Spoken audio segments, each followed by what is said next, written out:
Hello दोस्तों, आज सुबह की आज सभी लोगों को गुड मॉर्निंग। आज हम लोग देखेंगे केमिस्ट्री का सेकेंड पार्ट। हम लोग कल देख लिए थे केमिस्ट्री के बारे में, थोड़ा सा जानकारी ले लिए थे, बेसिक जानकारी। उसमें ये भी देख लिए संयोजन अभिक्रियाएं क्या है।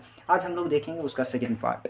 ठीक है, सबसे पहले हम लोग देखेंगे वियोजन। कल हम लोग संयोजन अभिक्रिया पढ़ लिए थे। वियोजन अब्लिक अपघटन अभिक्रिया क्या है, यानी डीकम्पोजिशन रिएक्शन क्या है। देखिए, डीकम्पोजिशन रिएक्शन उसे कहते हैं जब एक पदार्थ दो या दो से अधिक पदार्थों में अपघटित होकर नए गुण वाले नए पदार्थ का निर्माण करता है, तो उसे कहते हैं वियोजन अब्लिक अपघटन अभिक्रिया या डीकम्पोजिशन रिएक्शन कहिए। जैसे देखिए, जैसे हमने एक ले लिया CaCO3 चूना पत्थर, ये सॉलिड की अवस्था में होता है। चूना पत्थर जब ये अपघटित होगा, जब ये दो भागों में टूटेगा, तो एक टूटेगा बिना बुझा हुआ चूना CaO के रूप में टूट जाएगा, और दूसरा जो टूट जाएगा वो कार्बन डाइऑक्साइड को बना देता है। किसे बना देता है? कार्बन डाइऑक्साइड यानी CO2 को बना देता है। CO2 जो गैस की अवस्था में होता है और ये सॉलिड की अवस्था में होता है।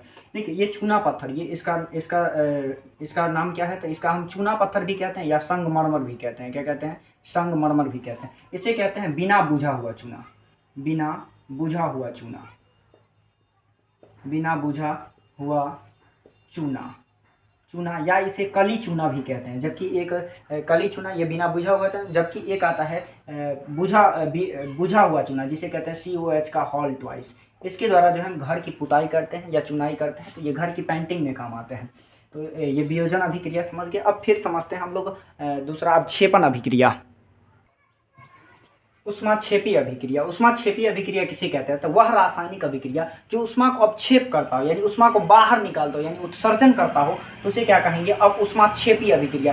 एक्सोथर्मिक रिएक्शन इसे कहते हैं। देखिए, जैसे CH4 मीथेन अभिक्रिया करती है ऑक्सीजन से। जैसे ही ऑक्सीजन करेगी तो ये बनाएगी क्या? CO2 बनाएगी और जल बनाएगी, और ऊर्जा को किस रूप में? उष्मा के रूप में बाहर निकाल देगी, यानी उत्क्षेपी, उष्मा को उत्सर्जन कर देगी। तो ये कौन सी रासायनिक अभिक्रिया कहलाती है? तो उष्माक्षेपी अभिक्रिया कहलाती है।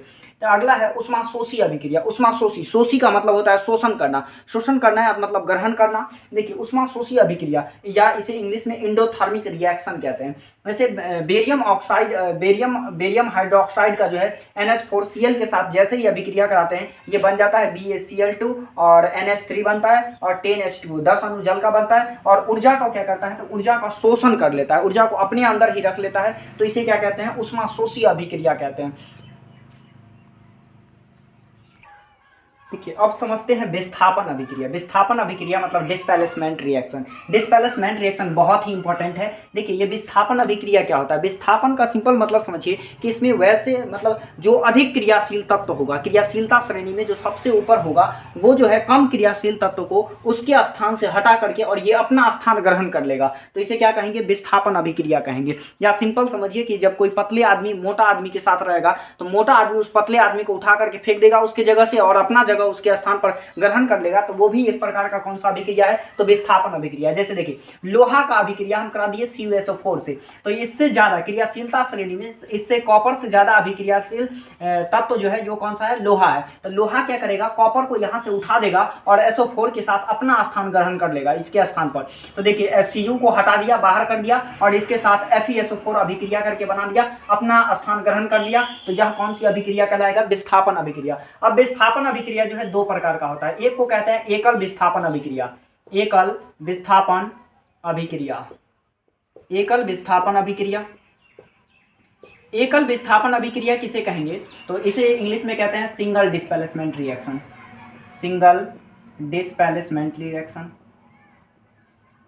Displacement reaction. देखिए, सिंगल डिस्प्लेसमेंट रिएक्शन क्या होता है? तो वह रासायनिक अभिक्रिया जिसमें एक ही तत्व को अपने स्थान से डिस्प्लेस करेगा, मतलब इस तत्व को ही, एक ही तत्व को केवल स्थान से हटा दे, तो उसे कहेंगे सिंगल डिस्प्लेसमेंट रिएक्शन। जैसे देखिए, ZnSO4, Zn प्लस CuSO4, ये जब अभिक्रिया करेगी तो कॉपर से ज्यादा अभिक्रियाशील तत्व है जिंक। जिंक जो है कॉपर को हटा देगा और एक ही तत्व को हटा रहा है, इसीलिए इसे कहते हैं सिंगल डिस्प्लेसमेंट रिएक्शन। ये बना लेगा ZnSO4 और प्लस Cu बना लेगा। देखिए, एक ही तत्व को हटाया ना, तो इसे कहते हैं एकल विस्थापन अभिक्रिया। और जब ये दो तत्वों को हटाएगा, जब दो तत्वों को एक स्थान से दूसरे स्थान मतलब अदला बदली कर देगा या अदला बदली करके नए यौगिक बना देगा, तो उसे कहेंगे द्विविस्थापन अभिक्रिया। उसको भी देख लेते हैं।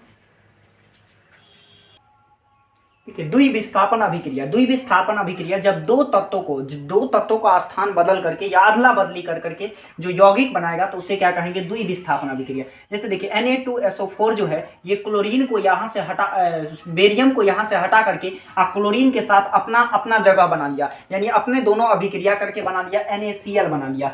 जबकि ये बेरियम जो है, बेरियम सोडियम को हटा करके और इसके साथ अपनी अभिक्रिया कर लिया, यानी BaSO4 बना दिया। तो ये दो तत्वों को एक साथ हटा रहा है, एक यहाँ से बेरियम को हटा रहा है और यहाँ से सोडियम को हटा रहा है, तो ये दो तत्वों को विस्थापित कर दिया, यानी अदला बदली कर दिया, तो इसे क्या कहेंगे, द्विविस्थापन अभिक्रिया कहेंगे।